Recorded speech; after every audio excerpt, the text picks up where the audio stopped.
আমাদের গ্রুপে ছিল 2 জন মেয়ে 4 জন ছেলে। এই আমরা হোমস্টেটা ছিল সবাই বাবা। বেরিয়ে পড়লাম ট্রেকিংয়ে।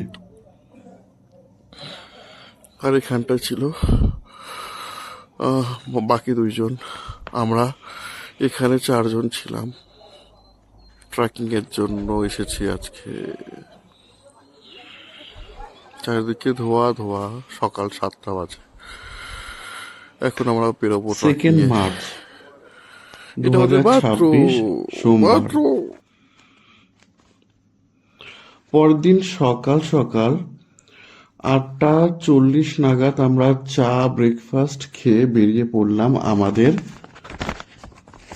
ট্রেকিংয়ে। যেতে হবে আমাদেরকে ব্রজধারা। সকাল থেকেই আকাশ মেঘাচ্ছন্ন হয়েছিল।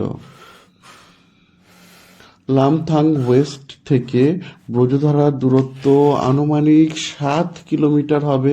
সময় লাগবে 6 থেকে 7 ঘন্টা।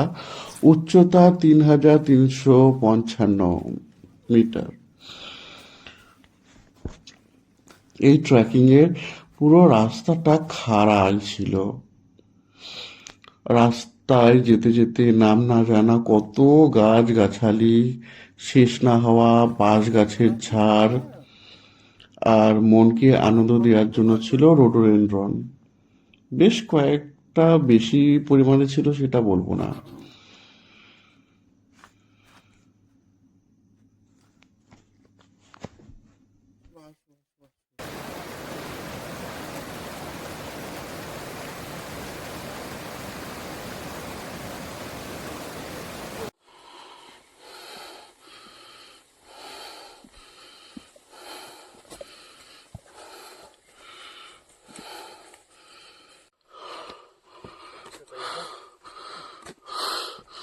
এই না 3 ঘন্টা ধরে 2 কিলোমিটার যাওয়ার পর দেখো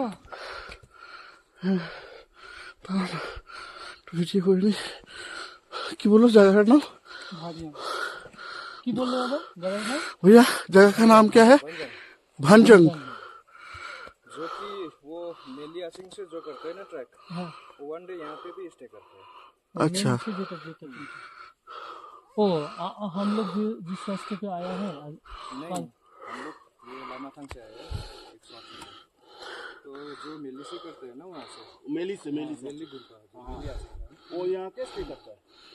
वहाँ से स्टार्ट किया तो यहाँ पे एक दिन होल्ड करते हैं। अच्छा, मेली से ये कितने किलोमीटर है? मेली से यहाँ पे लगभग 6-7 किलोमीटर है। इसीलिए वो स्टे करता है। ये ना तो लाठी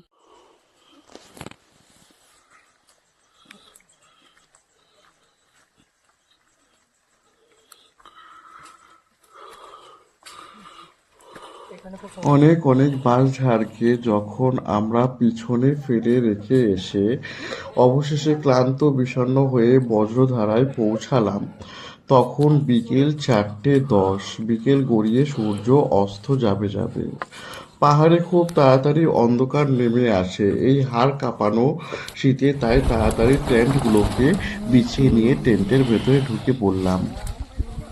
তার কিছুক্ষণ পর চলে আসলো গরম চা, ম্যাগি, বাড়ি থেকে আনা সন্দেশ আর স্যুপ।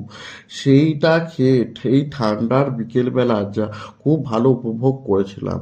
তারপর রাত 8টার সময় ধোয়া ওঠা গরম ভাত, ডাল, পনিরের সবজি, মাছের ঝোল।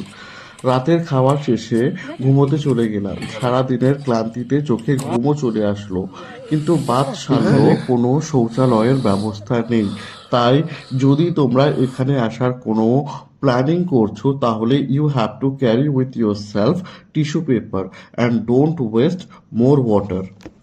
3রা মার্চ 2026 সকালবেলা দেখি মেঘাচ্ছন্ন আকাশ বিরাম নিয়েছে। সামনে দাঁড়িয়ে রয়েছে সোনালী বর্ণের কাঞ্চনজঙ্ঘা, আমাদের অভিনন্দন জানাচ্ছে।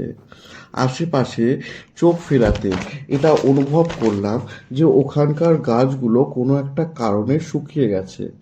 জানতে পারলাম ওখানে এতটা পরিমাণে বজ্রপাত হয় যে গাছগুলোর এরকম পরিণতি হয়েছে। বেশ কিছুক্ষণ আমরা স্মরণীয় স্মৃতি কাটালাম ওখানে। তারপর টেন্ট গুছিয়ে রওনা দিয়ে দিলাম লামথাং ওয়েস্টের উদ্দেশ্যে। রাস্তাটা খুব কষ্টকর ছিল, কিন্তু সবার সাথে হাসি আনন্দে এই যে 5-6 ঘন্টা কখন কেটে গেল বুঝতেই পারিনি।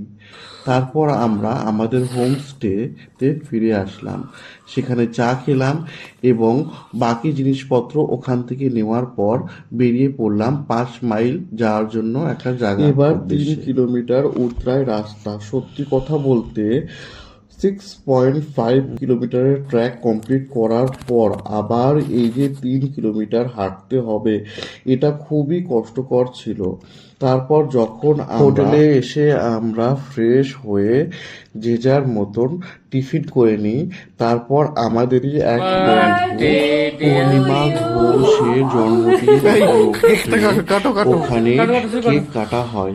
তারপর আমরা যে যার মতন ডিনার সেরে নিই। ওই সাবেক রাতের বলতে খাবারে ছিল গরম ভাত, সবজি, হরেক মাল 10 টাকা মাংসের পাওয়া যাচ্ছিল। তরকারি। ট্রেনিংয়ে কেক পাওয়া যায়? ট্রেনিংয়ে কিছু পাওয়া যায় না। এখানকার লোক বার্থডে সেলিব্রেট করে না।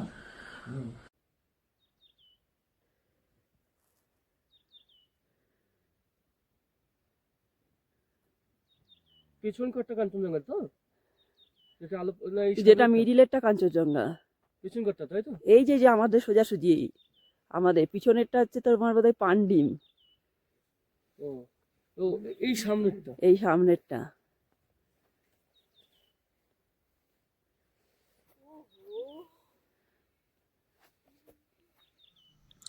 পরের দিন 4ঠা মার্চ, বুধবার, আমরা যে রুমে ছিলাম সেই রুমের জানলা থেকে দেখলাম কাঞ্চনজঙ্ঘার অপূর্ব রূপ।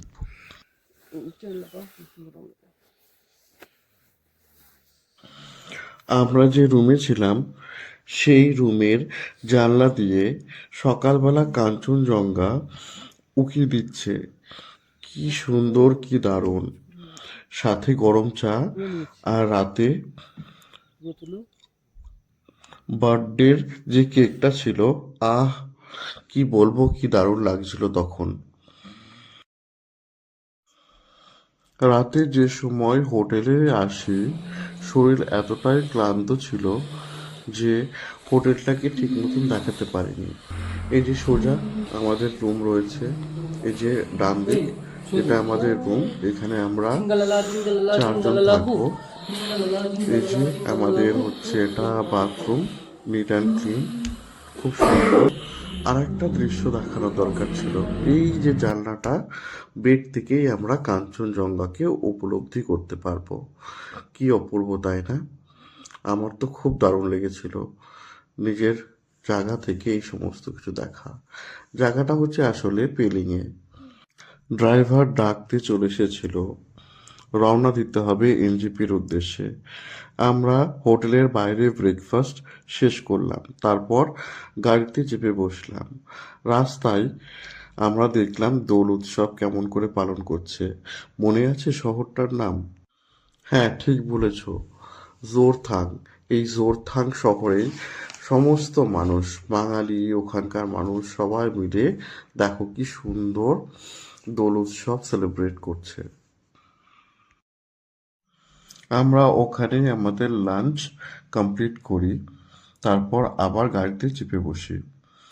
এরপর গাড়ি এসে থামে শিবকেশ্বর কালী মন্দিরের সামনে। অনেক দিনের আশা ছিল মায়ের দর্শন।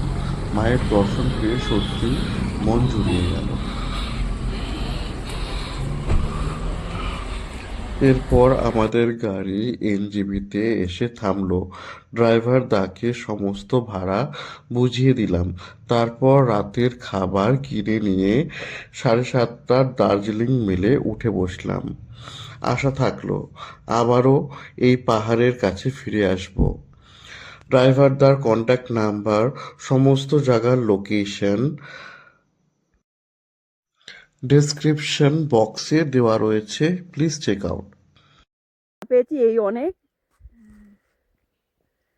ওটা থাকলে কি ভালো লাগতো বলো তো? ওই সাইডটা ভালো ওই লাগছে। সাইডটা দেখো, দেখা যাচ্ছে, চলো ওই দিকটা। হ্যাঁ, ওই জায়গাটা।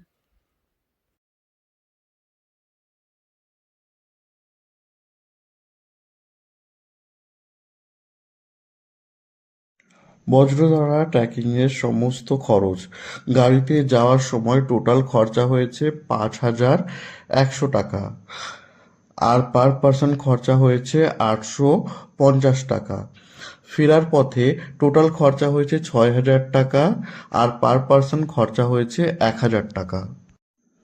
ট্রেকিংয়ে টোটাল খরচা পড়েছে 5,500 টাকা, আর পার পার্সন খরচা পড়েছে 920 টাকা। ট্রেকিং শেষ করে এক রাত আমরা ছিলাম পেলিংয়ে। সেখানে ফুডিং অ্যান্ড লজিংয়ের খরচা পড়েছিল টোটাল 1,000 টাকা, পার পার্সন দেখতে গেলে 170 টাকা। পার পার্সন টোটাল এক্সপেন্ডিচারটা একবার দেখে নিই। গাড়িতে যাওয়া এবং আসা 850 যোগ 1,000, ট্রেকিংয়ের জন্য 920 টাকা, আর পেলিংয়ে থাকা খাওয়ার জন্য 170 টাকা, টোটাল 2,940 টাকা। রাউন্ড ফিগারেও যদি ধরি তাহলে 3,000 টাকা বা 3,500 টাকা মতন খরচা হয়েছিল।